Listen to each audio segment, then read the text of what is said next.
అమ్మ గనక పిల్లవాడు స్కూల్కి వెళ్తా ఉంటే మారాం పెడతాడు చూడు వెళ్ళనని, ఆ మారాం పెట్టేటప్పుడు ఏదో ఒకటి చెప్పి చందమామను చూపించి గోరుముద్దలు తినిపించినట్టుగా, మరి నీకు సాయంత్రం వచ్చేసరికి చాక్లెట్ తెప్పిస్తానరా, లేకపోతే అందరం కలిసి సినిమాకి వెళ్దాం, రకరకాలుగా చెప్పి వాడి మారామును ఖర్చు తగ్గించి పంపించడానికి అమ్మ చేసే ప్రయత్నం ఎటువంటిదో ఈ ప్రయత్నం కూడా అటువంటిదే. అందుకనే భగవంతుడు మనిషికి 2 కళ్ళు, 2 ముక్కులు, 2 రంధ్రాలు, 2 చెవులు అన్ని రెండు పెట్టి నోరు మాత్రం ఒకటే పెట్టాడు. ఇది కూడా 2 పెడితే అన్ని తానే తినేస్తాడు. అందుకని మనల్ని ప్రతిదానికి దాన ధర్మాలతో ముడిపెట్టారు. ఇతరులకు ఇస్తేనే నువ్వు బాగుంటావు. నీకు పుణ్యం అనే ఒక అకౌంట్ అనేది నీ బ్యాంకులో జమ అవుతూ ఉంటుంది. ఆ జమ అయినటువంటి ఎవరు మనకి ఇచ్చేది పాప పుణ్యాలని?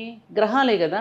అందుకని నువ్వు ఈ పుణ్య కార్యక్రమాలు చేస్తూ ఉన్న కొద్ది గ్రహాలు నీకు ఇస్తూ ఉంటాయి. మనమేమనుకున్నాం, గ్రహాలే మన పట్ల బాగా లేదు అనుకుంటాం. లేదు, గ్రహం అంటోంది నువ్వు ప్రవర్తన బాగాలేదు, ఇప్పటికైనా మారు అని చెప్తోంది. అందుకని దాన ధర్మాలు చేయమని చెప్పారు. నీ దుష్కర్మను పోగొట్టుకోవాలంటే నువ్వు మంచి పనులు చెయ్యి అంటే సత్కర్మలు చెయ్యి.